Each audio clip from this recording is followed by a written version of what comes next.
Is this working? No, there's a number. This time it's counting. We're live! I think. I don't know. I don't know. I don't know if it's actually working. Yep, we're live. We're live! We're live! We're live, people. I don't know why it didn't work before. Alright, we're Hey live. guys, what's up? Welcome to the Wretched Wrestling Podcast. We're doing Episode 30! And we're doing the Facebook Live thing once again. Previewing it. We're just gonna, we're here in the pre-show. We're gonna call this the pre-show. The pre-show. This is like the pre-show of Raw that nobody watches. Like Raw talk. This is Wretched talk. And it's terrible, and It's terrible. nobody watches that either, so apparently nobody's gonna watch this either. Yeah, pretty much. Well, we have... Alright, so, we have a lot of topics to talk about today. Let me just recenter this. It's episode 30, people. I mean, like, this is a big event because this is the last show of 2016. Yep. We haven't been here ever. Wait, that made no sense. This is going to be the last show of 2016. Last show of 2016, yeah. We hit number 30. Back in March, we started. Yep, we started the day after WrestleMania, day before WrestleMania. That's right, yeah. And we powered through it for 99% of the year, and then this last 3 months, we've just stuttered to one episode a year. So, we're getting there, I guess. So, welcome to our Wretched Wrestling Podcast, episode 30. We are going to start the actual live episode that will be recorded on our podcast. If you guys aren't following us on Twitter, follow us at Wretched Wrestle on Twitter, on I Facebook. Just shared it. So You're everybody see it. You're already watching us on Facebook, so you already like our Facebook page. So good job. Yeah. That's good. What else? We and our podcast is available on iTunes and Google Play and Podomatic. Podomatic. If you have the Podomatic app, if you don't feel like having the iTunes app, that's fucking your problem. I know. You know what? I'm gonna give that a little floaty Facebook like. I'm going to give it a little... You know what I'm going to do for it? I'm going to give it a little heart. Aww. A little heart going on. Because you heart us. I do. Well,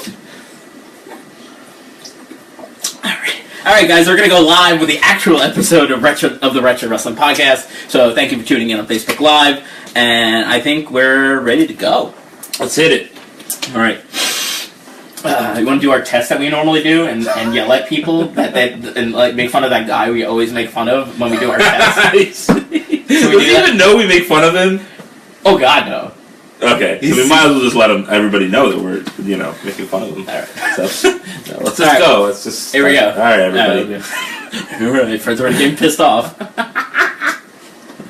Hello, everybody, and welcome to the Wretched Wrestling Podcast. Hello! We are back here with episode 30. 30! We are finally back, Fred. What has happened to us? I don't know! What has happened to us? I don't know. We had this great thing going where we had this podcast that we were busting out every week, maybe once every 2 weeks in case something comes out. Now we're down to once a month, and we don't even know what to talk about. We were just saying, like, I didn't watch Raw, you didn't watch SmackDown, so together we kind of know what's happening in the wrestling world. But we're back. Much, yeah. We're finally back, so I guess I'm happy about that. I don't know about you. Are you happy to be back? I am happy to be back. Right. I'm glad to be talking about it because, like, it's getting to that time now where it's Royal Rumble season. I'm starting to get back into it a little bit. Like the falls, that shit era. We have Roadblock.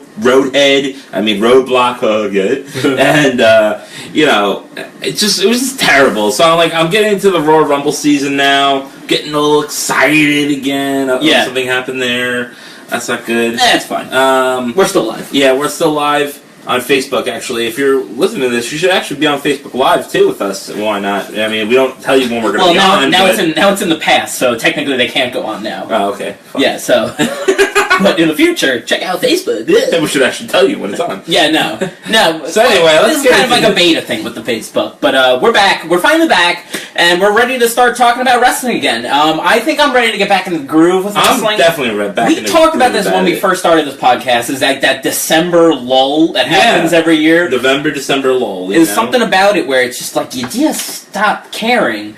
And then once the December pay-per-view ends, you start gearing up for the Rumble, and wrestling starts becoming relevant again. Yeah, well, this draft has not helped at all. I mean, if you had all the talent combined into one show, I would be super excited about this all the time, but because you've had the same fucking matches every goddamn week, and then you expect us to watch it on a pay-per-view as well. Yeah. Like I'd rather be doing other things, like choking it, but no. I mean, like watching wholesome family television. Yeah, that's what he meant. That's totally what he meant. Yeah. Choking his family or something. No. No, yeah, but now finally wrestling's taken a turn. So I mean, I'm into it now. I'm getting into it. The speculations on the thing with me internet, and Fred is that we have two very kind of similar circumstances. So now I have a son. He just turned 2. He goes to bed sometime between 9:30 and 10:30 every night, and so I can't really do the podcast until he's down for the night and asleep. Now, Fred... Coincidentally, Fred has the same sleep schedule as my son. So, Fred... Including naps in the afternoon. So we were supposed to record an episode last week, and I texted him, and at the exact time I said I was going to text him, and he fell asleep. Yeah. Fred got back to me at 3 in the morning, and I was already asleep. So, we're ready to go. We're going to work on this, so we're going to try and bring this back, but... Yeah, so... Hell yeah, I'm ready to roll, baby. He's ready to rock, so... I'm ready to roll. So let's just jump right back into wrestling, man. I mean, we beat around the bush enough, so let's go with our first topic. What's our first topic? I never beat around the bush. You just beat your own bush. Hey, what the heck? So what's our list here? Alright, so we got our topics written down. I just dropped them. So we're going to start off with... talking about the Royal Rumble, because this is the exciting time of the year. Royal Rumble's always the start of WrestleMania season. Yeah. We were texting each other this afternoon, and we're just like, why don't we just do a podcast on this? Yeah, we should just do it. Yeah, text messages. All those ideas. Now, what I'm really excited about this year is that usually the last couple of years, you pretty much know who the winner's going to be. Going into what's going on to WrestleMania. Most years, what's kind of going to happen. Yeah, we knew last year Roman Reigns was going to win, even though we didn't want to. Right. The year before, pretty much Triple H was going to win the title with that Royal Rumble. That was last year, wasn't it? Sorry, I'm getting the years mixed up. Yeah, that was last year. Well, whatever. Batista 2 years ago. Yeah, Batista and all that stuff. So now this year it's a little more exciting because I think this is multiple options that they can go with here, and then also can lead to WrestleMania plans going into the future. So I'm a little excited about this. Okay. Yeah, it's going to be interesting. It's interesting. It's interesting. It's interesting. So, I mean, I'm just going to talk about now. This is the thing. So you talk about things you normally know. Going into the Royal Rumble and WrestleMania season, you kind of know what to expect. Right. Now there is a formula that they have going right now that seems like it could happen, but they also have this other great option of a storyline that could happen going into WrestleMania that I feel like they're not going to do, and they're just going to waste altogether. So I'm going to start off with this topic, talking about... They've done this before, too. Let's not forget. Me and Fred have talked about this already many times. The last couple episodes, the Chris Jericho Kevin Owens thing it's written on the walls. You don't. It's there. The storyline is there. People care. They keep building up that Jericho is going to turn on Owens, and then they keep reuniting and double crossing everybody. You're right. They keep teasing us. That's the storyline that should be the main storyline going into WrestleMania. I know they have all these other dream matches. Goldberg is going to be there. Brock Lesnar, Taker will be there. I know all those things. Triple H will come back for his year. Bob Backlund, Bruno Sammartino, the Iron Sheik. Maybe. Eddie Guerrero is going to make an appearance. Oh, no. And Chris Backlund. So Owen Hart. To me, that's the storyline that makes sense. The Chris Jericho finally turns on Kevin Owens, wins the Royal Rumble, faces Kevin Owens at WrestleMania to find the culmination of their friendship coming to an end. And, obviously I think Jericho puts over Owens, because Owens is the younger guy, Jericho's a veteran, he's won it a million times. Yeah. I think it's a perfect way to establish Kevin Owens as, the legit force, have him his first title defense at WrestleMania, he wins. That's the storyline I feel like they should be going with. But then, there's the other things. The McMahon storyline. Right. The good old fallback, which is Roman Reigns, everything. Everything Roman Reigns. Yes. So there's that possibility. Yes. So, right now, we have the Royal Rumble approaching. fucking scared about that. Right, and it all comes down to the Royal Rumble, because he's not in the Royal Rumble, but he's facing Kevin Owens for the championship, for the Universal Championship at the Royal Rumble. Right. So there's the possibility of Roman Reigns going into WrestleMania as your WWE Universal Champion. Right. So there's very conceivable way that we can end up with Roman Reigns going to WrestleMania again in the main event with a title on the line. Yeah, double championship. 3 years in a row that nobody would want this. Right. 3 years in a row that's possible. Brock Lesnar. Right. Triple H. And now possibly this. Possibly this. Right. Now, so there's that. And we don't know what Roman Reigns' long-term plans is. It's not like Seth Rollins. Seth Rollins is going to face Triple H, as you said earlier today. I mean, that's written on the walls. He mentioned it last week on Raw. I mean, like, yeah, this storyline is not he's starting to bring it up again to kind of remind everybody, like, oh yeah, Triple H fucked them over like 2 months ago, and they haven't done anything with it. But he started talking about it, so now that seems like that's happening. Goldberg versus Brock Lesnar are going to get into a confrontation in the Royal Rumble. Neither of them are going to win it. They'll face each other at WrestleMania to settle the score for finally, and I'm assuming Brock Lesnar will win that one. So I'm assuming that. So yeah, Undertaker is probably. I'm assuming because they wanted to do it last year that he's going to probably face John Cena. The crowd was chanting it on SmackDown this past week when John Cena came back. They were chanting Undertaker because everybody wants to see that match. Yeah, at WrestleMania. It's been in the talks for many years, right? You know? And John Cena and Undertaker is the last dream match of like the modern, not really the modern era, the blending of the attitude of the modern era, and the ruthless aggression, ruthless aggression era. Right? Yeah, it's like everybody. We've never seen Undertaker versus John Cena at a WrestleMania. We've seen it before on pay-per-views. This is the first time we've ever seen it. Right, they had a couple of SmackDown matches John Cena's first year, but that was a long time ago. And that was also back in the day when like when he had his undefeated streak, The Undertaker. Right. So when you face John Cena, when you talk about John Cena, you're like, oh shit, that John Cena is somebody that can actually defeat the streak, you know, like, and actually destroy it. Obviously that didn't happen. No, Brock Lesnar did, which was fine, I guess, you know.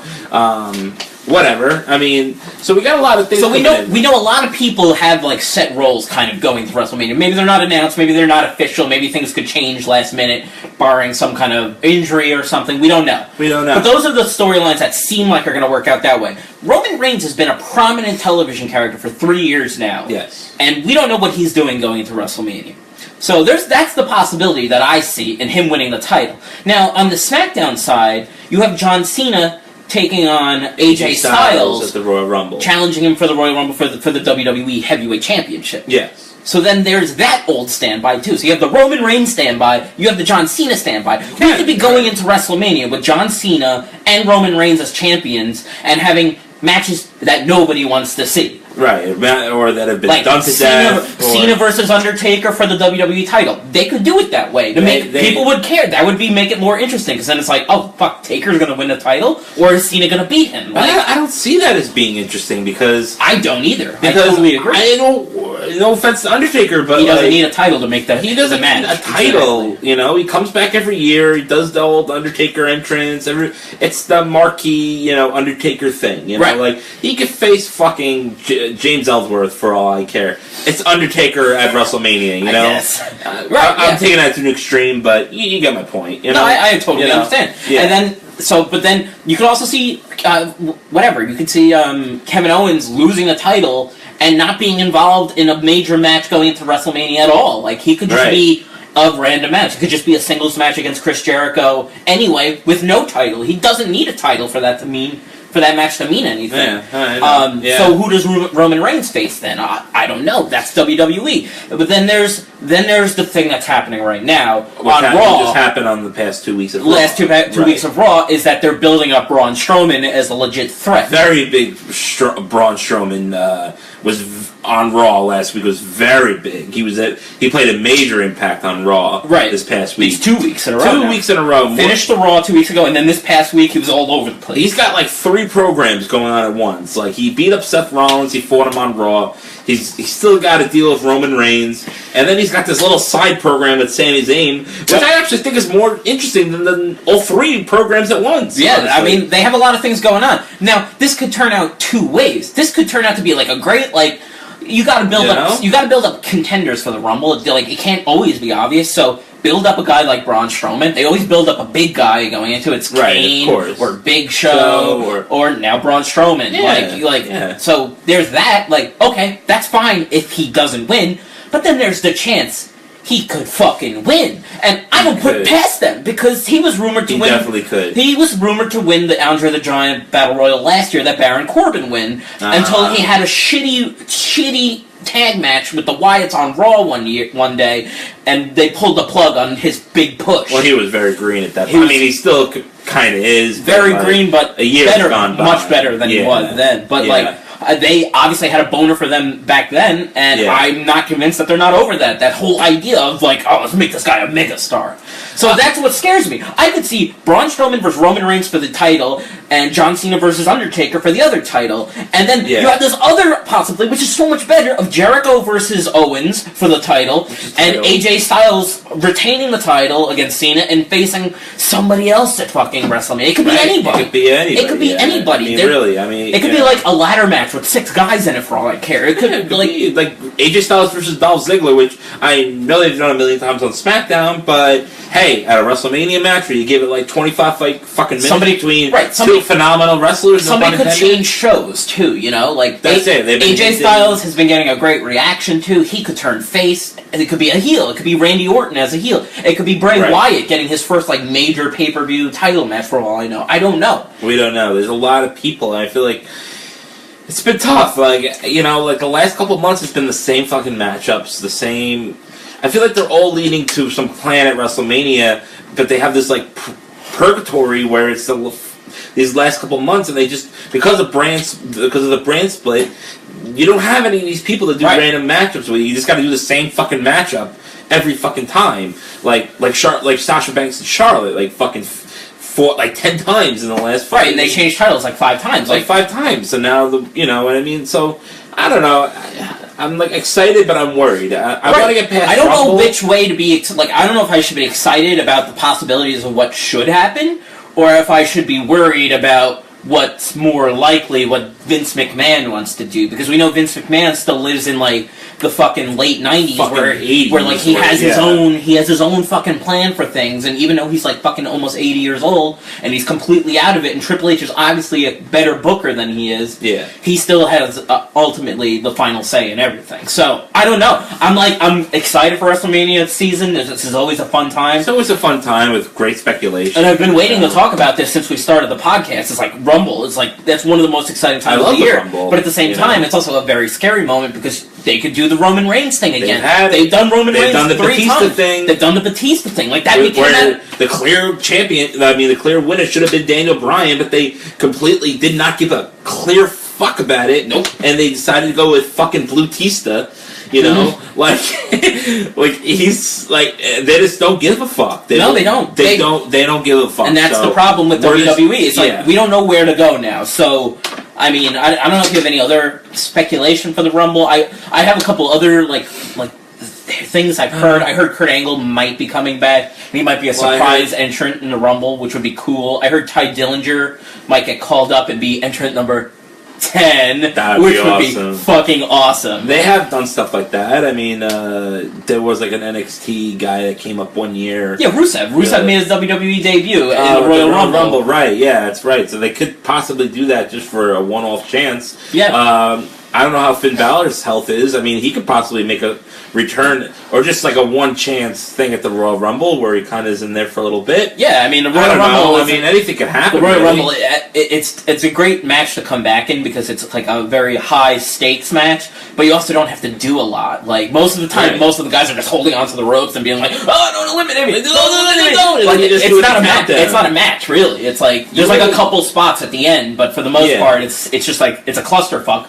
that's fun for everybody to watch. You only really care about it till like 20 and up. Like I don't give a fuck about anything except for like fun. It's fun in the beginning because like surprise entrance, everybody the first 2 people are always like it's cool because you know they're gonna be there for like a long ass time. Right. You know, then you got like the last 10 people because you know they're gonna that's where the big stars come in. Like, you know, like one year Brock Lesnar was number 30. I mean, like that was fucking awesome, you know? Yeah. I mean, Goldberg could be number 30. I mean, he could be number fucking 20. Or 15, who knows? Right. You know, like I'm excited for all this. Yeah, you know? But at the same time, like I keep seeing Braun Strowman on the TV. We have it playing in the background, and he was all over Raw this week, and that's what's scaring me. It's like he was overexposed. Yeah, it's hard because like I'm a little different for you because like I'm liking what they're doing with Braun. I do too, but to an extent. Like, right. like I like this. It all where it's all chaotic. He just comes in the fucking match. He beats the shit out of anybody that's in his fucking path, heel or face. He doesn't give a fuck. It's like 911 again. Yeah, basically. That's what it is. Like, you don't know what the fuck he's gonna do. He's just gonna come out and beat the fuck out of people. I thought you meant 9/11. I'm like, what the fuck are you talking about? No. I'm talking about the ECW wrestler. Oh, 9/11. It's like 9/11 when the building does kind of look like him, actually. Yeah, right? That's what I thought about when I saw him. But this is like the extent to which I want him. Like, I don't want him as a world fucking title contender. Right. Like, I mean, we remember this is fun. This is fun. He came down to the ring with a Christmas tree and threw it at somebody. And killed people. That's funny as fuck. It was good. It's good. It's good booking to an extent. It all matters about the payoff, though. Exactly. If it's him, if they're building him up just as a threat in the Royal Rumble, so people get excited when he's eliminated, like as the second to last guy, then great. Then phenomenal job. But if they're building him up as a fucking champion or a contender for Roman Reigns, I'm gonna fucking kill myself. I mean, I just don't get it because like Roman Reigns has a title already. Right? Why does he need the other title? I mean, like, I don't know. I can see it though. That's you can have a great U.S. championship program. Like him and Rusev already had like a very long, some debated whether they liked it or not program together. I thought for the most part it was. Well, actually, I didn't really like it as much as I think in hindsight. I really like this, but I thought I did because then I realized that Roman Reigns started it for no fucking reason. Right? Yeah, he just attacked Rusev for no fucking reason. Yeah, because they got married and they were proud of it. Or whatever. But like a Braun U.S. Championship match, I'm down with that. That's safe to go. That makes sense, but like you can still have the good match. You can still have the match between them for a title. I mean, see, if it's for the United States title, I have no problem with it, but the fact that him winning the Rumble scares me, and like I don't know how they start a program like that without him winning the Rumble and facing him at WrestleMania for the title. So that's what's scaring me. So we've spent 20 minutes already talking about this. Let's move on to the next topic. Let's get on to this. So Fred, this is one that you wrote down immediately. So I'm gonna let you jump in on the next one because you really wanted to talk about this one. Jen has joined the Facebook Live group. This is your iPad, yes, Jen. This is your iPad. So I'm a little disappointed lately in this women's division, both on Raw and SmackDown. She put a little angry face on that. Don't give us angries! No! I love you, babe. We gotta go live somehow. I know. I don't have an iPad. This women's division is totally fucked. Totally fucked. It sucks, man. I mean, I have so many thoughts going through my head that I can't even I'm so discombobulated with what's going on. I mean, can we talk about Sasha Banks and Charlotte changing the fucking title every fucking week? I mean, we talked about that last time on the podcast. And we haven't had an still happening. Wait, we didn't have an episode since then. Oh, okay. But the title's changed 3 times since our last episode. And I watched it at Roadblock, and it went to overtime, and I'm like, oh fuck, I know. I already call this right now. Fuck, Yeah, yep. And Charlotte regained the title back from Sasha Banks, finally, who had just had it 2 weeks ago. Before that, in a great Falls Count Anywhere match. To me, they ruined it because they just wrestled too many times in such a short time span. If they had spread out all of these matches over the course of 6 months, I think that would have been nice. Just keep them outside of the ring, on non-Raw matches. But they kept having title matches on Raw, and they would just switch titles every time there was a title match. They switched hands, and now it burnt out the feud already in 2 months. It took, I think, 2.5 months, pretty much, and it's over already. Yeah. And now it's just done. Nia Jax is moving on to Sasha Banks, and Bayley is going to face Charlotte. So, and I hate Nia Jax, but it's something refreshing. I'll fucking take it, dude. I fucking hate Nia Jax, and I know because I argued with one of you fucking cocksuckers on Twitter about this for half an hour. Why don't you just say what you really think of her? Okay, she's fat and she sucks. She's fucking terrible. I'm sorry. Just because she's a fat woman doesn't mean she's entitled to be a fucking, on TV.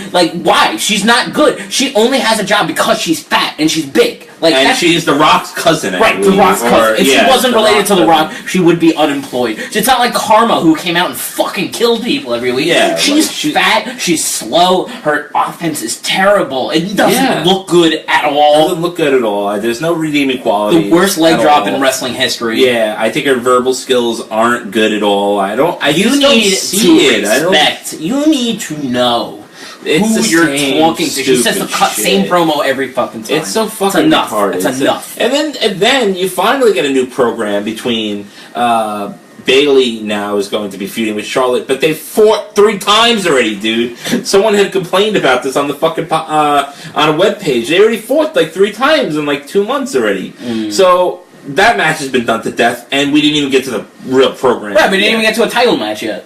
Yeah, right, exactly. So and Bayley's beaten Charlotte like 5 times already. 5 times already. Who's supposed to be the underdog who never wins? Like, who never wins. Supposed to be like the Daniel Bryan, lose all the time. But that's the fun part of Bayley is like rooting for her. To finally get it. But she's won every fucking match, so like I don't really know. God, I'll take Dana Brooke at this point, the fucking slut. On the flip side, on SmackDown, Alexa Bliss has actually been a very refreshing women's champion for SmackDown. I think she might be the second best heel women's. She might be the second best character in WWE right now for women. She's right behind Charlotte for me in one of the best, like, just pure heels in the company. Maybe Jen's just like nonstop answering this. Well, Fred, bring me that water. It's mine. Don't mind. No, I'm gonna have to disagree with you, and I kind of had said in the last couple of podcast episodes that I'm a fan of Alexa Bliss and she's improved a lot. But that's where I'm going with that. She's improved a lot. I don't think she's women's champion material at this point. Yeah, well, she is sloppy on her moves. You know, she does the little like fucking moonsault knee whatever thing. She does miss a lot. You know, like I don't like. You could tell Becky is so like light years ahead of her, and they should just kept the belt on her. Like, why? I don't understand it. I mean, I do like Alexa Bliss to an extent, but women's champion material, I don't think so. At the same time, though, you can't have. I just don't think you can't have the face being the champion all the time. It makes her like it makes Becky Becky Lynch being the face kind of like it just takes away from it. Like people just get like. She's on SmackDown. She's the only one who's capable of winning the title right now. So, you know, I think she'll win it back. I don't think they're going to move on. I don't think she's going to move on. Alexa Bliss is going to face, like, Nikki Bella or anything like that. No. But you know, I just, like, you know, I just watched, like, their match that they had on this past week's SmackDown. I just, like... Jen's reminded me, actually, she had a great fucking comment. So they did this luchador thing. I saw it, yeah. La Luchador, whatever the fuck they call it. Who the fuck was that? Yeah, I don't know. I think it might have been Tamina. I think it was Tamina, because she was big. It was like a big girl, but when I was gonna say Naomi, maybe because it seemed like it could be like Naomi too. Yeah, it did look dark skinned. It could be Tamina though, but it looked like big. Like I don't think I think Naomi's small, but she's just like curvy pretty much. Yeah, but like Tamina's like jacked. So this masked wrestler comes out and attacks or distracts Becky Lynch and causes her to lose the match. And then they interview Alexa after the match. They're like, "Who was that?" She's like, "I don't know. It's probably fucking Sasha Banks." And they're like, "Sasha Banks is the skinniest wrestler in the women's division. Are you fucking kidding me?" She's like, "All right, fine. Then it's Nia Jax. I fucking lost it." She's like, "Yeah, because she's fat. I get it." I thought it was hilarious. Fucking stupid ass Power Ranger. What is with this? Why is there like? What the fuck is going on with this program? They're doing the Los Conquistadors thing again, where like you never know who's dressed up as them. But there's only one person. I know. It's not like there's two people that are like a conquistador tag team. That's what made the program. Right. This is just one person dressed up like a luchador for some reason. I don't get it. Why did it just come out as Tamina? Like who cares? Yeah, oh my god, that's Tamina. Like, I think it must be really Tamina. Bad. What the hell happened to Tamina? She's been off TV for so long. I'm a big fan of Tamina. So also on SmackDown, I guess we should move on because we've wasted half of our podcast on this, and we want to get to our fourth topic, which is the one we really want to talk about. But let's go to number 3. Cena came back on SmackDown this week, and it was actually. I know Fred doesn't like him. I don't like him either. But I mean, I thought it was a good appearance by him. No, it was okay. It was okay. I just got annoyed because like he was pumping up the world title match for that week's SmackDown, which was Styles versus Ziggler versus Corbin, which was fine. You know, he was getting the crowd riled up. I kind of noticed that like he was talking about, you know, when he announced AJ Styles' name, he just like he didn't seem any like he didn't. How do I explain this? He didn't have any ill will towards him at all, and he had like this program for like 5 months between them, where like John Cena, AJ Styles just beat the shit out of him. Well, for I'll tell you why. I'll tell you why I think they did that is because I think AJ Styles was making a face turn because he's just won over the respect of everybody just based on his wrestling talent alone. Yeah. I mean, if you watch SmackDown as often as I do now, I'm like you. I did watch the main event though. But like, he's the most over guy on SmackDown by far. By far. He gets the best reaction, and he's a heel, and he cuts heel promos, he does heel things, and he's done a good job as being a heel too. But his pure athleticism, he's like Shawn Michaels. People are just gonna fucking love him because he's fucking crazy in the ring. He'll do insane things that you're like, holy shit! Like I didn't know he could do that. So I think that might be it. Like he's kind of like, AJ Styles beat me, and he just, you know, he one upped me. So I know. So like, you know, I think it's the beginning of a face turn for AJ Styles. I think they might be transitioning him into a face eventually. I hope so. They should because I'm just sick of Cena. Like, can't you be mad at anybody? Like this guy like beat the shit out of you for like months with his fucking posse and like fucking ripped you a new asshole and made like, you know, not in a sexual way, you know, and all this stuff, and you know, and then you're just like, I hope I face AJ Styles, we're gonna have a contest and it's gonna be great. Like, no, you should be mad at him still. Like, what the fuck is John Cena? Can you please be mad at somebody? Please be mad at somebody. Apparently me and Fred disagreed on this one, because I thought this was actually a good thing. I fucking hate John Cena. He got the crowd riled up. He had a good promo. It was a good promo. He cut it well. But can he just be mad at somebody? Like, can he just have enemies? Is that such a problem? Well, he doesn't have any friends, so he doesn't, like... So it doesn't really matter. We've talked about that before. Like, he has no allies. He does have no allies. One ally, his two allies in WWE history were Crime Time. Oh, come on, man. Ruin our... 2 people that are watching.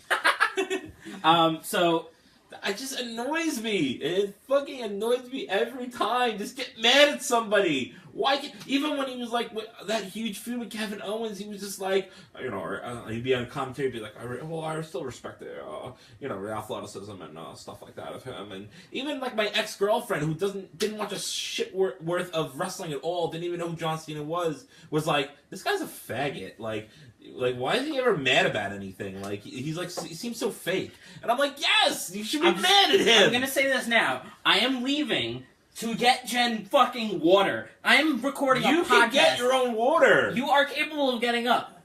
So I have to get up. So Fred's gonna take over. No, come on. Fred's gonna take over for like a minute, and it's gonna be terrible. I can't wait to listen to this part. Well, thanks for sitting. It, Jen. You're ruining the podcast again. Throw it in the room or something down the hall. Or something. Yeah, so, like, can't we just have John Cena be mad at somebody? I mean, like, you know, it's just been such a problem for me for a long time, you know? And, he just always, even with the crowd, when the crowd hates him, he's always gotta be like, hey, everybody, you know, like, this is so great, you know, you're cheering me, you're loving me, it's so great about... No, just be mad. That's a human emotion, people. You're allowed to be mad at somebody if they fucked you over. And, like, people like Kevin Owens and AJ Styles have fucked you over many times and humiliated. You're allowed to not like somebody. You're allowed not to like somebody. I guess I should get myself water. I'm back. You got anything else, Fred? Well, have you gone off on a tangent again? No, this. God damn it. I don't know. Anyway, that's Fred's good old standby. Let's kill some time until Craig walks back. No, but I'm like, why?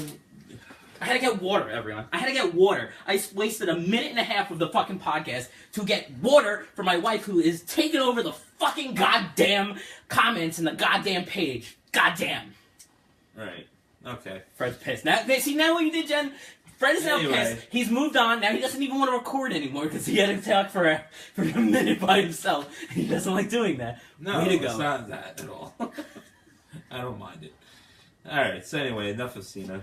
Yeah. Alright, so like... Let's get to the part we really wanted to talk about. It's the last show of the year, 2016. It was our first full year doing well, not really full week, but we did most of the year pretty much covering the shows on our here on the Wretched Wrestling Podcast. Yeah. So we want to do like a what everybody does on the internet, the best of the year, best of, worst of, shit my pants, worst of. Right. So best of the year awards. Best jerk off, best spank. Any type of. Fred stuff started like writing things down. I'm going from the head. Because I can't remember stuff, so it's all right. Well, so Fred's gonna. I guess let's start. What's the first category, Fred? All right, well, we're gonna go with the top 2006, according to us. 2006. 2016. I'm gonna go with Triple H. I'm gonna go with CM Punk. He has a lot of promise. Anyway. I'm gonna go with Luther Reigns as well. Luther Reigns. Oh my God. No relation to Roman. So, all right. So who's your 2016 Wrestler of the Year? My Wrestler of the Year. Now I thought hard about this because I did pick somebody originally. I'm gonna go with Charlotte as the 2016 Wrestler, men, women's, sex, everything of the year. Charlotte. Figure eight, my balls, Charlotte. She not Sasha Banks, not Bailey. Hug your own fucking bitch. I don't care. Charlotte is like, I can name. I just think she's the best. She's got the best mic skills. She actually makes me care about any type of program she's in. Makes anything that's stupid or like somewhat decent, and has put on quality matchups without ever getting hurt. And has stole the show, in my opinion, in multiple occasions. That's definitely a very good choice. That's my girl. She's definitely in my runner-ups.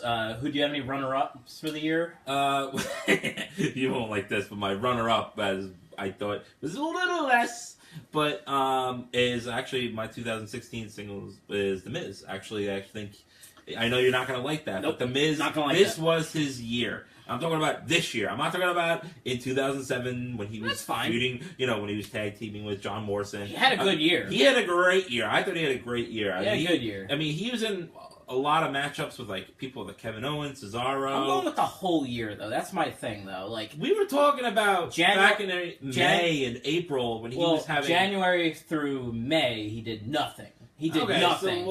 So I'm throwing that out. That's me though. I'm going with the full year. So the full year. That's why I went with Charlotte because I think she had a full year of just greatness. Yeah, that's good. Good point. That's right. But that's why I wouldn't have Miz in my. Miz is definitely good. I'll give him that. And I'll go on that a little bit more. But not top of the company. He didn't achieve a lot. He just kind of maintained his mid-card level the whole year. He definitely elevated the card. But anyway, my top wrestler of the year is AJ Styles. By far. Wow. Match of the year. He had three of the best matches in wrestling this year. He had some great matches with Dean Ambrose. Had phenomenal matches with John Cena. And Roman Reigns. And Roman Reigns as well. And he put him over. He had a great feud with Chris Jericho earlier in the year. That's he made his debut in the Rumble, so he was pretty much there. Yeah, he was there for the whole year, and he went on to win the WWE title very quickly at age 39, and he is phenomenal. He is phenomenal, and he's my wrestler of the year, like hands down. So Charlotte, definitely a runner-up for me. Definitely, she's up there. Yeah. I have Kevin Owens as a runner-up as well. I don't know any other names. Those are my top three right there. Yeah, I would even go like with Dolph Ziggler. I think that this was a great year for him. I think he's had better years. He's had worse years. I think this was an overall good year for him as far as people getting invested in him again. Just throwing something out there. Yeah. That's all. So that's definitely mine's AJ with Charlotte as a runner-up and Kevin Owens as a runner-up. So let's continue. I'm sure Seth Rollins would have been in that list, but he was hurt like half the year, so that just doesn't do it for me. And I don't think he was that interesting this year, honestly. Yeah, it was good to see him. It was good to see him come back, but they still kind of limit him in the ring, and I think that's because he came back from an injury. I'm sure he'll be in the conversation next year, though, for sure, if he stays healthy. Yeah. Especially with this great program coming up at Triple H. All right, so let's do Tag Team of the Year. Tag Team of the Year. I think this one's easy, and I saw what you wrote. Oh, no, you changed it. I'm sorry. I did. I'm sorry. I was going to go with the New Day because who else was Tag Team of the Year? Yeah, I mean, because it was like hard. it's hard to decide that because like pretty much they were the tag team champs the whole fucking year. They were the whole year until a couple weeks ago. So it's hard to contend, and then you have other shitty tag teams like the Shining Stars, Brazongo. Yeah, those are jokes. You the know, Usos did nothing for half the year. Yeah, if they had started the heel turn earlier, I would have disagreed. American Alpha could be in that conversation, but they got called up. And NXT, by the way, so we're not talking about like DIY. Oh, I was going to talk about. I was going to include the. If you want, I was going to include all WWE in my picks. Oh, okay, go for it then. But like, no, that's fine. Yeah, my runner-up was going to be the Revival. The Revival, and DIY was going to be my third runner-up. Yeah. Those are the three best tag teams in Raw in WWE right now. So I might have to change my answer. Yeah. Okay. So what do you got? I was definitely gonna. Well, at first I was. Almost would take over number one if they were on WWE because they had phenomenal matches throughout the year. I mean, with everybody. I mean, I'm gonna have to change my answer then. Because I originally picked Cesaro and Sheamus. I know they're a very brand new tag team. They probably shouldn't be the top tag team of the year, but like I just think how fast they've gotten over so quickly, and just to dethrone the champions, like that's a hard thing to go. It could have been a shitty tag. It could have been like Gallows and Anderson beat the New Day a couple of months ago, and and we could have had a shitty tag team scene. You know what I mean? Like but they're still like really fucking over. Yeah, and probably maybe a little like close to like New Day. That's a hard thing to get past. Like to beat New Day and to keep that steam. So the crowd could have easily turned on them. So, but I would go with the Revival as well. I mean, like they're just the most amazing tag team ever. Are you going with them for your pick or your? Yeah, I gotta go with the Revival. You go with the Revival. Yeah, they're my runner-up. So that's a good one. I have to. They are. My God, I don't think any match I've seen them in is just when they won the titles, everyone was like, "Who the fuck are Dash and Wilder?" Like they were like nobodies. And then they became the Revival. Like they were like the Mechanics for like a week, and then they became the Revival. Yeah, and then they just took off, and they just they came out of nowhere because I didn't hear of either of them before they joined. Like I knew about Johnny Gargano. I knew about Ciampa. I knew about those two, yeah. And a lot of the guys in NXT, like our indie guys or guys who wrestle across the country, overseas and stuff. Yeah. I had no idea who these two guys were, and I watched some of the. I don't know where they came from. I watched Breaking Ground, and they've been around in NXT for a while. They were just probably not doing anything, kind of like Ty Dillinger.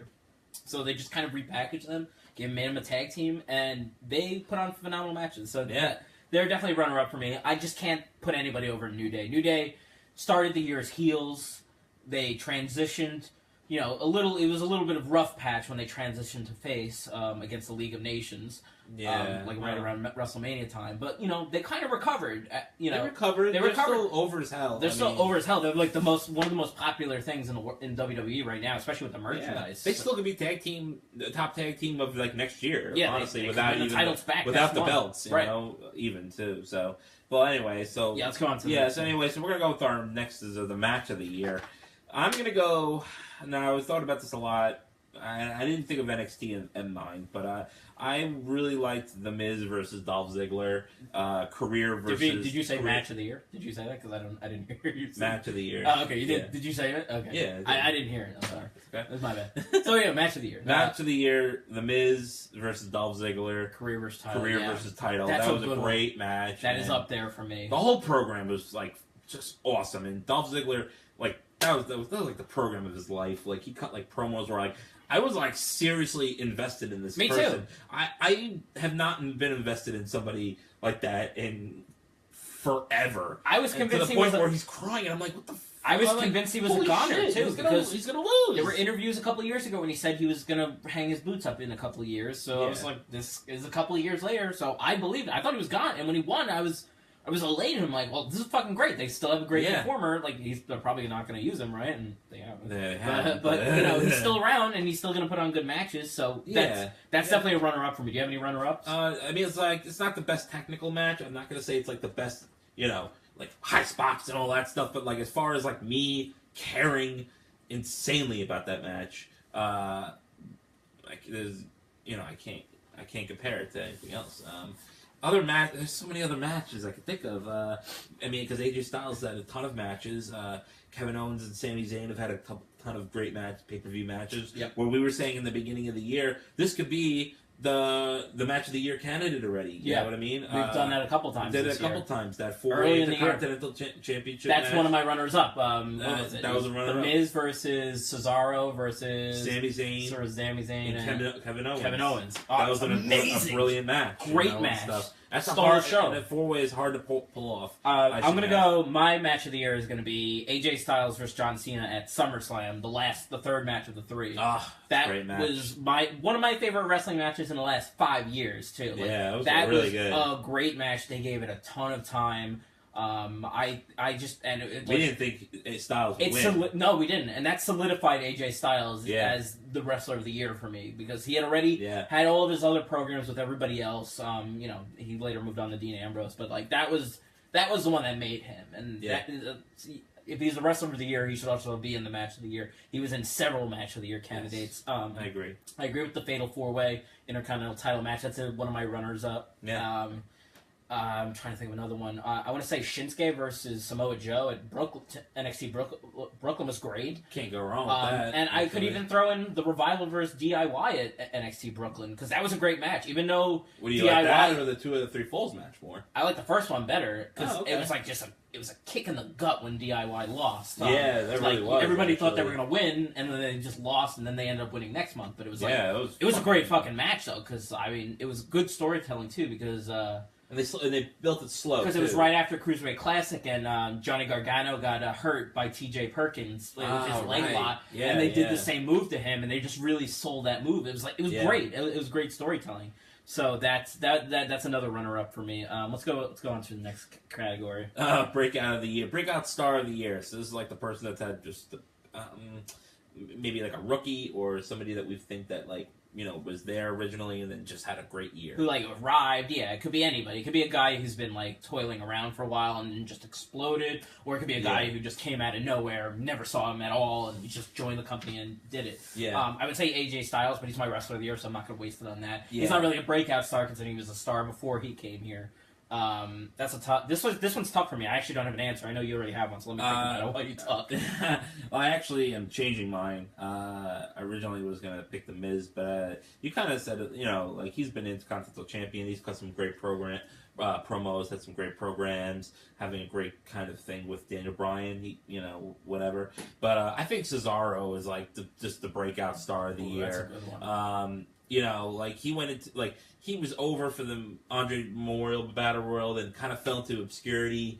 Got jobbed out for a while. Then he had that great series with Sheamus, and now he's tag team champions after beating the New Day. And I think that's a great accomplishment right there. I think he's back to being super over with the crowd and. I'm really happy for him. I think he broke out this year. Yeah, this is a hard category for me to call because I don't know if I should be going with guys who've reaching main event elite status, or if I can go with guys who've just elevated their game so much from last year. So that's what it seems like you did. That's what I did. But I'm going to go in a different direction. I'm going to go with guys who are just they're stars in waiting in the wings. I'm going to go with Shinsuke Nakamura because, when he arrived, he just instantly became a star. His first match against Sami Zayn was great. He had several good matches with Samoa Joe. His matches with Finn Balor were quick, but it was very good as well. He's a star he's not on the main roster yet, and he just broke out. He's one of the most popular guys in the company, and he's not even on the main roster. He was a star before he came to America, and we were there in Brooklyn, and the amount of Nakamura shirts that we saw there, the chants alone during his intro was unbelievable. And this is and afterwards singing it down the streets. We have that video. We have the video on our page, on our Facebook page. Just surreal. He's going to be magical when he comes up to the main roster. I pray to God they use him correctly, or I don't know. Maybe he's a Royal Rumble entrant. Oh my God! I would. How amazing would that be? I think. All right, let's go on to the next one. All right, so we're gonna go with the worst wrestler. This is a big one. So this is a tough one for me because there's so many candidates. So many. I'm gonna go with a weird one here. Okay. I don't know if he's necessarily the worst wrestler, but the one I've hated the most. Ooh. Okay. Dean, the Dolphin Fucker Ambrose. Oh, that's a fuck wow. you in the chest. Shots fired. That's you. That's my dick. What? That's my dick. Why is your dick there? That's your ass. Why is your dick involved in this? Wait, I don't know. Holy shit. I'm confused. Huh? Maybe I'll put it in my mouth or something. I've never seen a guy I've been annoyed with so much. And that's comparing him to Roman Reigns. Whoa. Where at least I know what I'm expecting. You know, this boring, methodical idiot. That I'm Roman Reigns. You know, but this guy is either, like, tries to be funny, he's sloppy, I don't think he's that great of a wrestler anymore. I think he's lost any steam he's ever had. I don't know. He's all over the fucking place. Yeah. And I'm so glad he's not champion anymore. He is my worst wrestler of the year. And I know there's people that are worse wrestlers, but he is my fucking worst wrestler because I cannot stand the fucker. That's fair. That's fair. No, I don't mind that. It's a controversial take. Dean Ambrose, to me, was maybe the most... if we had a category for most bland of the year, like, could have been better. He had a good year. He won the title for the first time. But at the same time, like, I also... Maybe it's us, though. I don't remember it, though. I don't know. People like him. He gets a good reaction when he comes out. They're starting to turn on him a little bit now. That's but, why. Like, I don't know. Maybe it's just us. Maybe he doesn't mesh with our demo. I don't know. But mine is... This is a shoo-in. She won this one in NXT. It's fucking Nia Jax. She is dog shit. A runner-up, though, is also a she. Her name is Dana fucking Brooke. They are fucking terrible. Stop telling me they're good, okay? They're terrible. Also, a runner-up is, I had it on the tip of my tongue before I forgot. My male worst wrestler of the year. Braun? No, he's not in there. No. He barely wrestled this year. He can't even be that bad. Kane. Anytime Kane is involved, is too old. I was watching a match like on a DVD, not a DVD, on the network, like from 2002 when I still didn't like Kane, but he was like agile, and I was like watching. I'm like, oh my god, look what Kane can do, and I'm watching, and I see him on SmackDown, and he's just like lumbering around like an old fart. Like Big Show wasn't on TV enough this year for him to be the worst, but Kane has been like sporadically appearing throughout the year, and he's fucking old and terrible. So he is a runner-up for me. But Nia Jax, I mean, how could you argue? I know. Nia Jax is by far the greenest wrestler they have, and they're pushing her. She's my runner-up. How did she get to Raw anyway? She should have been the person who beat. I hate to say it, she should have been the one that beat Asuka eventually, maybe down the line. So Asuka could get called up, but I don't know. I digress. And what's our? Of course, she's the obvious shoo-in, but I have to fuck you, Dean Ambrose. Okay, and then last we have is the best moment of the year. Best moment of the year. This could be anything. This could be anything. It could be a return. It could be a promo. It could be like CM Punk's pipe bomb. It could be like, I don't know, Stone Cold Steve Austin coming back for whatever reason. It could be anything. It could be a great moment in a match. What's yours? It's got to be NXT Takeover Brooklyn, Nakamura's entrance to the main title picture. Phenomenal. That was the violin. I had goosebumps. I did too. I'm getting goosebumps thinking of it right now. Yeah, me too. Like it was just the most surreal moment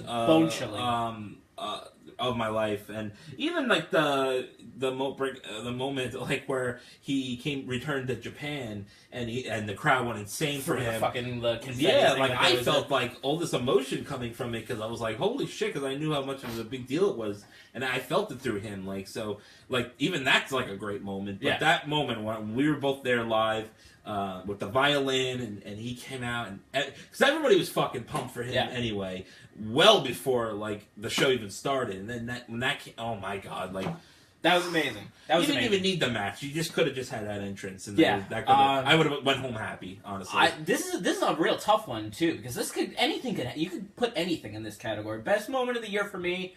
Shane McMahon jumping off the Hell in a Cell, hit that elbow drop on Undertaker. Because that was the tallest Hell in a Cell they've ever had. You look at the videos of fucking Mick Foley falling off the Hell in a Cell, it looked like he fell off the top of my house, which is like, it's not that. You could probably land okay and not get to her. Yeah. He jumped off of like a fucking like an office building. But that Hell in a Cell was at WrestleMania, so they had a huge He arena. should have been dead. Like I have no idea how he was on Raw the next day doing this little shimmy and shine thing that he always fucking shimmer and shine. What the fuck? I watched too many children's cartoons.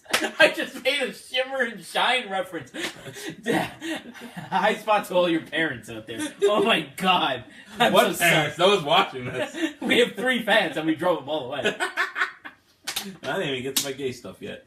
Well, you haven't? I'm in for it, I guess. Oh no. Yeah, you are. Prepare your anus. Anyway. I don't think we're gonna get to our last thing, but I'd rather keep doing more of these. So Okay, so what do you even want to talk about more? have a best theme song of the year. This is a good one too. Oh, it's gotta be fucking. Oh shit. Well. Yeah, there's a lot of them. There's no. wrestling. Oh, Themes. come on. This is obvious. Shinsuke. Glorious. Oh, that was my runner-up.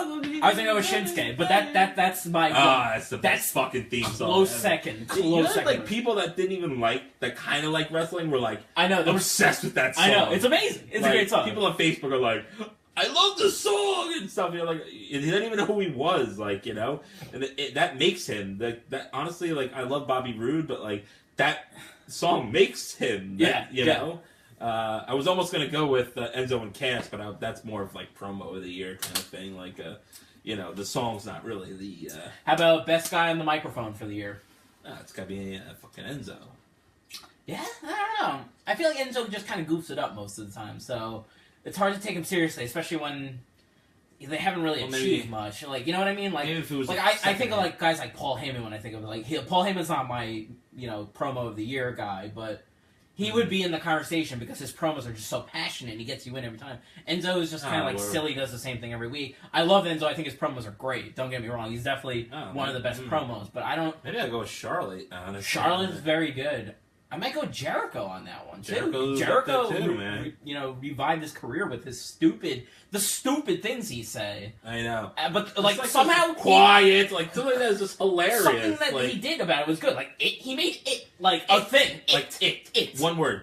2 letters. Jericho might be my promo of the year. I don't know. You can make anything into... Owens is great too. Like it's a tough one. Even when Owens messes up, he makes it great. Yeah, he does. You know, he catches himself and makes it better somehow. I would even go Mick Foley. Foley's been good since he came back. I mean, promos have never been. I mean, have always been his one of his top things. You know, like always one of his best assets. But like he's really stepped it up this year. Even though he does flip up a little couple times, but taking a couple chair shots to the head, All right, what else can we do? I got one for you. You got one for me? Who do you predict to be the breakout star for next year? Like we can go into we can talk about like December 31st, 2017. You can go that far into it. That's a year away. That's a long time. I mean, you got AJ Styles is already on top. Kevin Owens is already on top. Roman Reigns has been on top 17 times. Right. Like who's gonna break the glass ceiling? You're saying pretty much. That's what I'm saying. Like who do you like? It doesn't have to be. It doesn't have to be. Breaks into the world title picture. Just like breaks out into a bigger star. That's all. Bigger star. That's tough. Do you have an answer for it? I do. I'd like to hear yours because it might influence me. Well, I've said it before, but maybe it's a little immature, but premature, but whatever the word is. Premature, yeah. Yeah, is you should know all about that word. Oh boy. Bazinga! The feds are watching, I'm sure. Anyway, Big Cass. That's a good one. I think by the end of next year he'll have a title. I would say they would, but like Enzo and Cass still haven't achieved shit together. I mean, like I feel like they have to do something together. They've never won a tag team title in WWE, not in NXT. Well, that's what I'm saying, premature, because I'm like thinking maybe even into 2018. That might be 2018. Yeah, that's definitely gonna happen. You're totally right. I totally agree with that. I would love it. Like I don't know, like Sami Zayn. Like I would even say Sami Zayn. Sami Zayn, but like there's no sign of him doing like breaking out. Like I think he's just like a good guy to get fed to Braun Strowman right now. Like. Well, I don't know if he's on the brink of anything. There's been rumors that he might move to SmackDown one day. If he does, I think he could break out. Ooh, I got a good one for you. A random one. This was like a guy not even in WWE right now. Ty Dillinger. That 10 chant has the potential to make him like the next Daniel Bryan. Yeah, because it already sure. took over when they went to NXT Toronto. It took over the whole weekend because they had the Survivor Series the next night. They were chanting 10. Then other crowds since then have been chanting 10 all the time. Like that's true. it has that ground that ground roots like underground like following to it. Like if they call him up, I feel like he would explode just because of the stupid 10 thing. It doesn't mean it's not like Bryan Danielson who had this like 15, 20 year like indie career, like where he made where people like respected 5-year matches, the American Dragon and all that shit. Well, he did get over. He paid his dues over just by going yes. I mean, that's really what put him over. No one really gave a fuck about him until he started doing that. Yeah, that's really what put him over. Like they put the title on him a couple times, but like that's what made him a star. So I mean, just going 10 can be as simple as making someone a brand new star. You're totally right. Think about that. I want to say Cesaro. I really want to, but I just don't know if they'll do it. Like, I just don't know if they'll ever elevate him to that next level where he's like a world title threat. So that's a possibility. It's tough. It's tough. I would love it. I mean, I think he deserves it. The thing with WWE though is like I feel like they like to blow their wad, and I use that phrase a lot in this podcast, but they blow their wad on, like, pushing people to the stars, you know what I mean?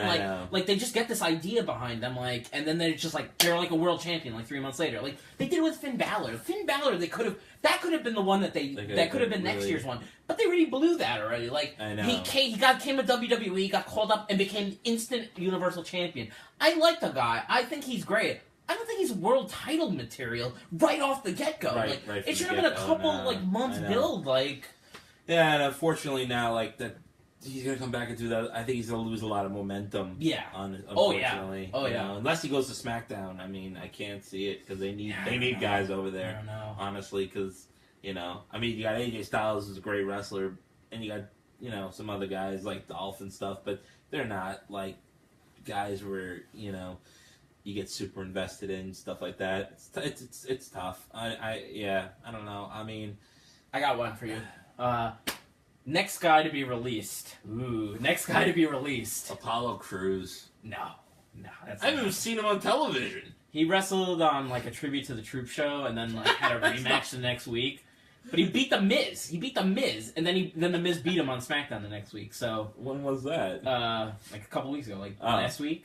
Not this past week, but the week before. Yeah. I don't know. Like next guy, like the most, like a guy who like they're like, how is he still employed? Almost like vaudevillains. No, I'm just kidding. That could be it. Like where are they? Actually, I could see them firing one of them. Simon Gotch has a terrible reputation in WWE. Yeah. He's just like apparently a really angry guy. Sin Cara is a very good choice because he gets into fucking backstage fights with everybody. Oh shit! Breakout star next year. I forgot. Baron Corbin.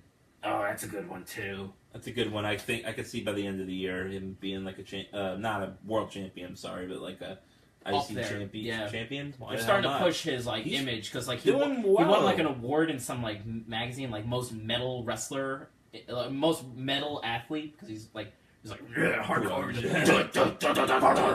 Yeah, so I like him though. Yeah, I like him too. I have no qualms against Baron Corbin. He's much better than I thought he would be. Yeah, he's grown on me too. He's definitely grown on me too. I even liked him in NXT too when he was. How about let's make predictions for next year of like major changes, like who would have saw the brand split coming back, SmackDown going live this year. Lots of things happened this year. The Cruiserweights coming back. I have a prediction for you. Let's go. 205 Live is going to be canceled in 2017. That's my prediction. I always forget that it's on to begin with. That's my prediction. The Cruiserweight division will not live. They'll keep the guys. They'll keep some of them. I think they'll keep like Rich Swann, keep maybe Brian Kendrick.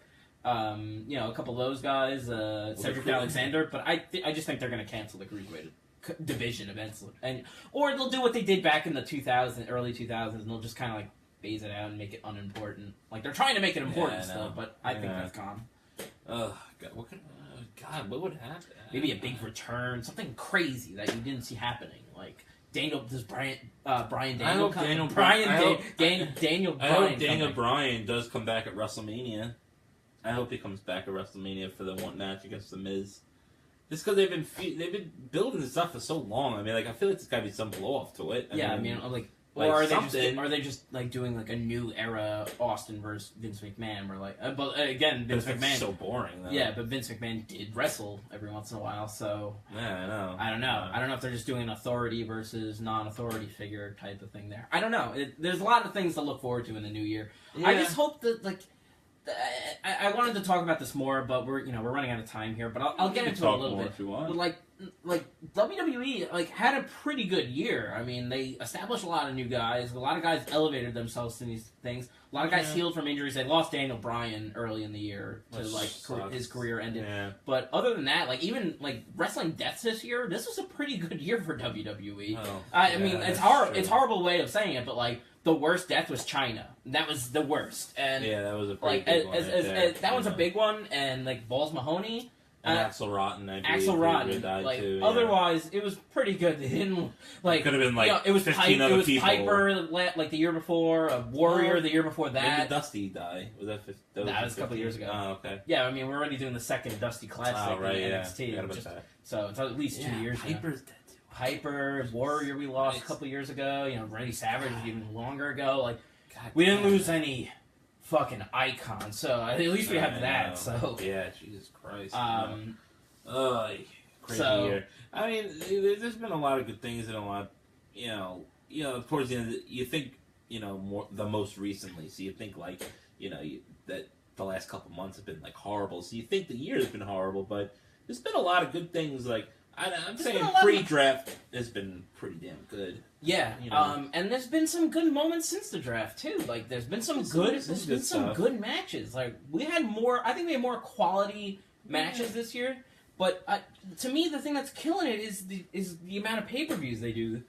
And the amount of times they wrestle. Yeah, I mean, you look at NXT. NXT did 3 takeovers this year. 3, that's it. 3. Yeah, Brooklyn, Toronto, and Texas. That was it. Those were the 3. And you remember? Great matches. I remember each of them very vividly. Me too. Yeah, you had Sami Zayn versus Nakamura in the first one, which was amazing. Right, yeah. And you had, Nakamura versus Joe in the second one, and then the third one you had Nakamura versus Joe again. Right. And other great matches on top of that. The crowd ate up all 3 shows. Yeah. There's a special vibe. Fucking great. Asuka is one of the best female athletes in the business right now, and might even be better than Charlotte. There's something better about NXT takeovers because they don't do them that often. And that's what I'm worried about with WWE, the main roster at least, is that they kind of you're desensitized by the amount of pay-per-views. You're just going there's another pay-per-view this week. It's every 2 weeks we did it for a while. Yeah. They kind of stepped back since Roadblock. Roadblock ended the line, by the way, because they had that pay-per-view twice this year. Yeah, there were 2 Roadblocks in 2016. Were they really? Yeah, one in the beginning of the year, right before WrestleMania. Oh, shit. And then now this where Roadblock ended the line. Yeah, but that's sad that I don't remember that. Because it's that terrible. I could tell, when I was 9 years old, dude, I could tell you... The order of the pay-per-view. No, I could tell you every champion from 94 to 97. Yeah. 98. I could tell you every champion, who they beat, when they beat them. Yeah. You can't do order. I can do that. I mean, in the Attitude Era, you really couldn't do that, but you can't do that anymore. No, it's lost its flair. Too much. How much more special would it be? And this is what I want to do. You can do that with NXT, though. Yeah, you can do it with NXT, and that's what's so good about it. With the titles, you can remember. It's very special, and you can drag out storylines and make it mean something. The crowd, crowd is so amped up for these NXT takeovers that we loved it. Every takeover is like that. Not even just Brooklyn. It's not just because it's a New York thing. Texas isn't a great isn't known. No offense to any of our Texas listeners. No, isn't known to be a great wrestling city. It's not Toronto, of course, is known as a great wrestling city. So is New York. Boston is one of them. Philadelphia. As far as rabid crowds. Rabid crowds, right? That's what I meant. Yeah. Texas is not known to be that, and that first crowd fucking ate up Sami Zayn versus Chicago's another one. So you could see when you drag these things out like the NXT does, you could build up that crazy fucking vibe where everybody's amped up to go we want to watch wrestling, and WWE I watched how many pay-per-view matches would you see? This is a really good match, and the crowd is sitting on their fucking hands. And they also and the shows are too long too, and that ruins a lot of it. They also don't have their champions fight every week, which is something very important. Yes. When Bret Hart was fucking champion in '94, He didn't wrestle on Monday Night Raw every week. He didn't lose, too, by the way. Yeah. Like, he's not getting pinned every week by Roman Reigns like Kevin Owens is. Like, when you watch Bret Hart as world champion, like, it was a big fucking deal when he wrestled. Or when Hogan, for God's sake. Oh, my God. That was... I mean, I'm going on a rant here. No, that's true, But, like, when Hogan wrestled... It was an event. It was an event. Like, you had to be there. Yeah. Like, when Nakamura was there live in Brooklyn, like... We went just for that reason alone, because he was going to be there. And they still do have that to an extent with like guys like Brock Lesnar and Goldberg, who are part-timers, and Undertaker, like, and Triple H. Like, it's cool to see them, but that's always at the big pay-per-views, you know? Like, then what about Hell in a Cell? What about Hell in a Cell? What about TLC? What about, you know, fucking Roadblock? Like, I know. Like, nobody cares. Like, I don't care. I don't care what the fuck they do for Roadblock next year. I don't care. No Mercy, I don't care. You know, Hell in a Cell, I don't care. I hate these gimmick pay-per-views, too, because... You remember when, like, Cactus Jack, like, came back and he challenged Triple H to a fucking Hell in a Cell match, and was like, oh my god! It was at a random pay-per-view. Awesome, it was fucking awesome. But now, like, you go, like, oh, Hell in a Cell is next month, I guess, like, oh, like, and then they draw it out, like, next week, we're gonna face you in a Hell in a Cell, and everybody goes, yeah, I mean, the name of the pay-per-view is, like, Hell in a Cell, so... I'm gonna face you in a regular match. Holy shit! It's gonna not be in a hell!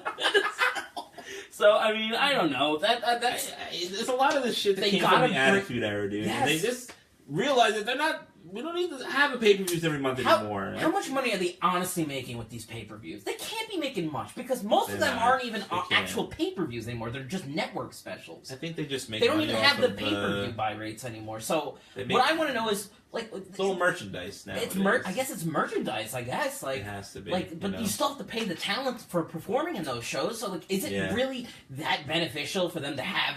like almost 20 shows of 20 major pay-per-views a year, or should they cut it back? Even if they cut it back to six a year, one every 2 months. That's fine. That's perfect. That to me, 6 pay-per-views in a year. Have the 4 main ones and two semi-main ones. Money in the Bank's a good one. That one's one to keep. That's a good one. That one should be top 4 because having Money in the Bank briefcase is like an important thing. So it should be SummerSlam, WrestleMania, Survivor Series, Money in the Bank, Royal Rumble, and one more. Maybe not even. Maybe make it 5. Make it a 5 pay-per-view. Like King of the Ring. You can bring it back. You can bring back King of the Ring. I don't know. I feel like that's dated. But I also feel like Survivor Series is dated, too.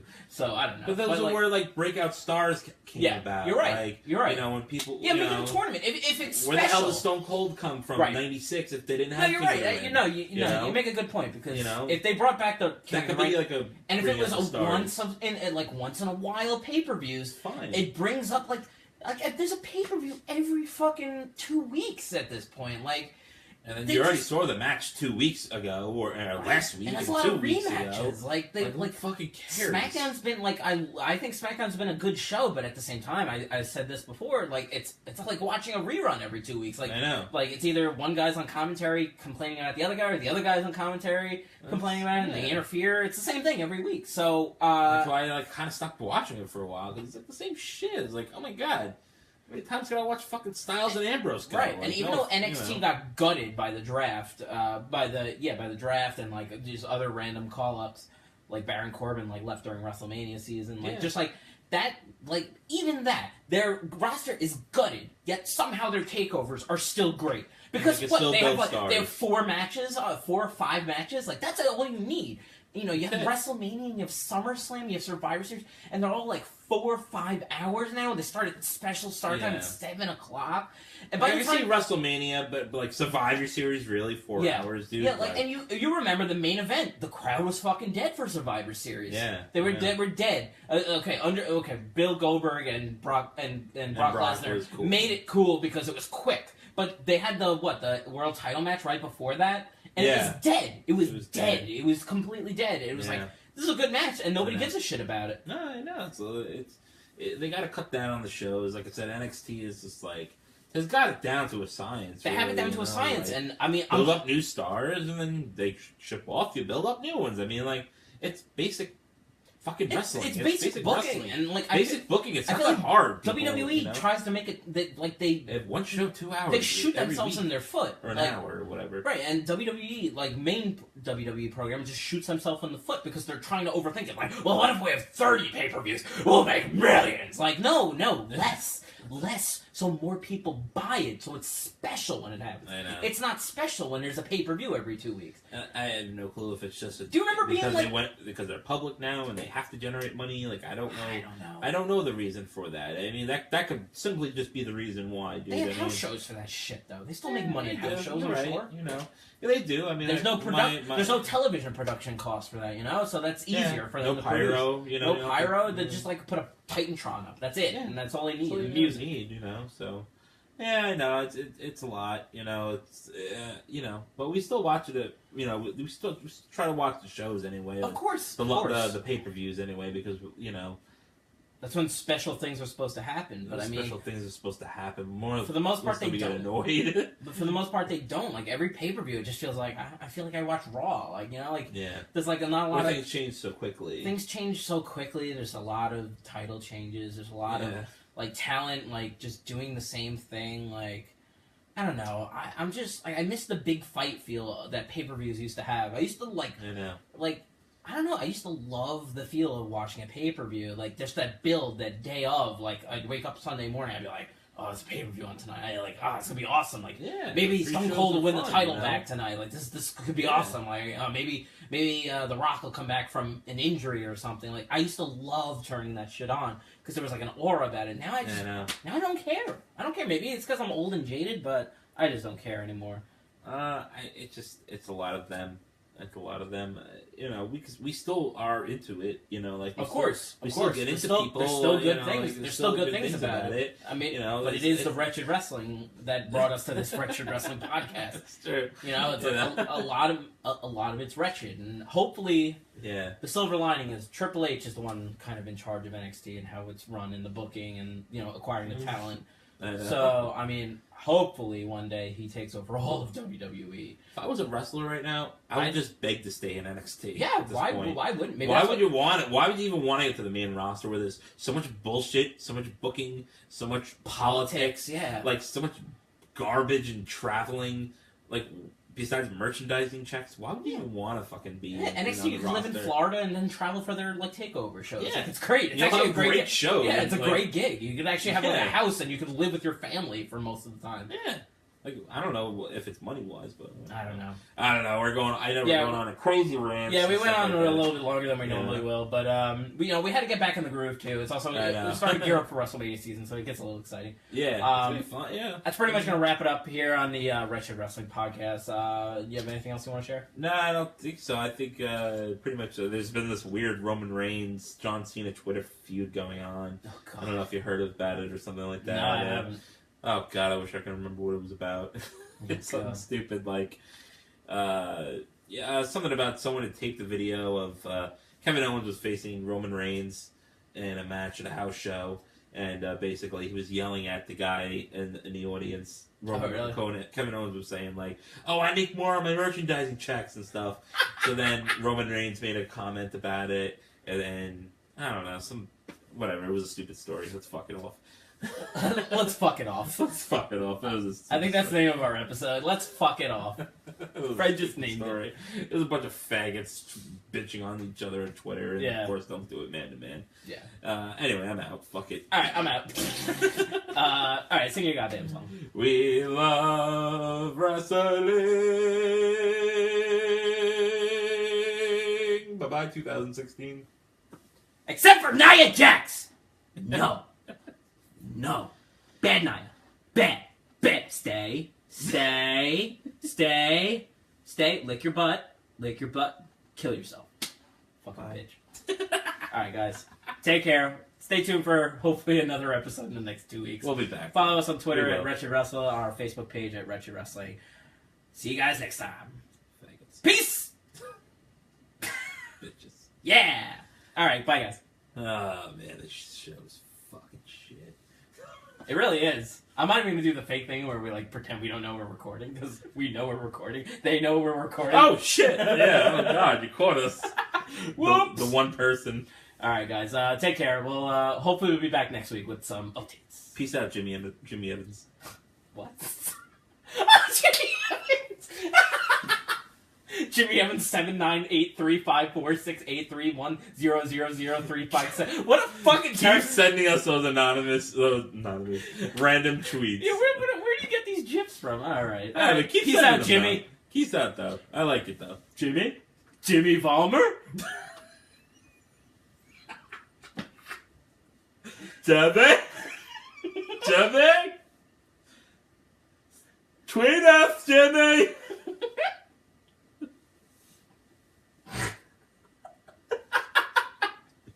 Oh, God. By now, Ronda Rousey has probably gotten her ass beat. And we're acting like faggots. Well, you are. No, I'm not. Okay. My resolution for 2017, I'm just gonna hit stop. I will stay straight. I will stay it. I will have in the vaginas. I will have it in the pusses. Sounds like you have a lot of experience with this. I'm gonna have spankies with that. Oh my God. And I'm gonna get the beaches. This is the worst. Beaches. Gonna get some dome. Get some hangies. Alright, that's it. I'm hitting stop. Bye. Hangies from women. I'm so fucking stupid. That's so stupid. It's still recording over there.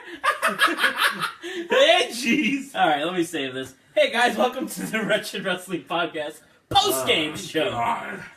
Everyone's watching UFC right now. This is the longest short episode we ever had. Episode 30, baby. I'm gonna go stop it now. Give them some special content. Special content? Yeah, like your dick. You're gonna see. No! Oh!